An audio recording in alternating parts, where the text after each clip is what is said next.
स्वामी की से माने मारदेवा चेष्टा करथिले से माने प्रकाश महांती पुअड़ाकार महांती से माने मो स्वामी मारदेवा चेष्टा करथिले 4 वर्ष तले मो दियर को गोटे हत्या करथिले एबे भी हमर विचार चली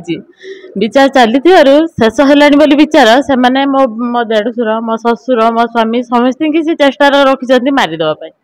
पीरहाट थाना अधीन जामजोड़ी पंचायत अमृतपुर ग्रामर एक घटना जे 2 जन सांग जे बेपार करिबारे पार्टनर थिले जड़े सांग सांगरे शोउथुले सांगरे बुलुथुले किंतु समय एमिति तैयारी हला सांग को मारिदे फोपाड़ी देला 4 दिन पर ग्रामवासी सांग को उद्धार कले परिवार तरफ अभियोग होता अभियोग पर तिहिड़ी पुलिस तदंत करी जो युवकों को गिरफ्त कला से युवक वर्तमान सान भाई को से तो भाई मरीगले आउ गोटे भाई को मारिया वर्तमान योजना करुच्ची जदिओ योजना करुच्ची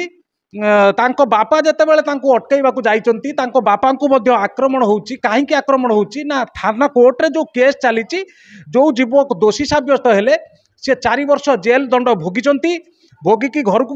जेतेबेले फेरिचंती से वर्तमान चाहूचंती जे ये केस जो केस चलीची कोर्ट रे ए केस को आउ लड़ा न जाऊ केस को उठे दिया जाऊ से आक्रोश रखी जे बाप पुओं को रास्ता हटई देवा योजना करुच्ची अभियुक्त बाली सीमेंट रड सब बेपार करे सी सांगर बुले धान कटा मिशिनी सांगर आणिकी बेपार करुले 7/12/2019 शनिवार दिन से डाकिक नेला मो पुओ को आउ फेरिला नहीं तापर खोजाखोजी कलापर पुओ को मला पुओ पाइनु तापर से मानिला जे सांग जे से कहला मु मारी ये पकई सब जिनस तार सब पाइक देला ता जूता चपल ता पलस ता गामछा जोड़ा पुती सब सी देकी 4 वर्ष 2 मास जेल रही आसी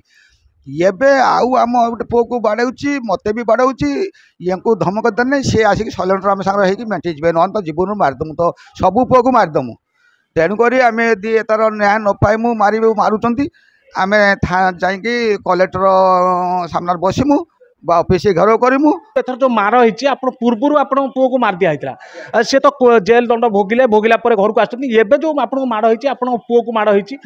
से घटना नहीं आप थाना जो आप स्थानीय थाना कौन कौ थाना अभियोग कर पीरहाट काली नहीं आज नहीं माने काली आमको बाड़े आज नहीं आम केस देचु गौड़ हर बो मो घरे थिला दोल पूर्णिमा मो देढुसुर जाइतिले गाँ को डाकिबा खाइबा लोकों को जेतले जाइतिले मो देढुसुर से माने अटकई देइछन सेठी अटकई बाड़ापिटा करछंती आज बाड़ापिटा करिया समय मो ससुर मो स्वामी गले जीवा समय मो ससुर को आ मो स्वामी की रड रे बाड़ेइछंती मो स्वामी मुंड उपरे ब्रेन आघात होईची मो ससुर हाथ भांगी जाइची पिठी फ्रैक्चर होईची मु जीवा समय मते भी मराधरा करछंती मो बेकर गोटे 2.5 भर चेन थिला ता भी से प्रकाश महांतर स्त्री जे सी भी छड़े नबार मु लक्ष्य करछि किंतु मु कोन करि पारिमी मो स्वामीटा आग मो ससुरटा आग मु किछि करि पारलिनी किंतु मो चेन टी भी छड़े नैचंती मते मराधरा करछंती पीरहाट थाना अमृतपुर गाँव में जो घटना आज घटुची मौसा कहते जे तांको परिवार उपर आक्रोश रखा जाइछि बारंबार उद्देश्यमूलक भाव रास्ता घाट हैरान करा जाउछि आज गतकाली पुओं को ऊपर आक्रमण होती मौसा अटकई जाइए साबुल एवं भुजाली मध्य आक्रमण होती जहाँ मौसा अभियोग आनुंट तेबे ये जो घटना आज घटी आम पीरहाट थाना अधिकारी को निवेदन करूँ जे मौसा को जो मौसा पुओ उपर जो आक्रमण होती उचित तदंत करेंगे जी आक्रमण करथिले सी जेल दंड भोगिकी आसुचंती पुणी क्राइम करने को कहीं चेष्टा करुचंती पुलिस तांको न्याय न दिए से आगामी दिन में भद्रक जिलापाल एवं एसपी कार्यालय आगे धारणा देव जहाँ प्रकाश करचंती।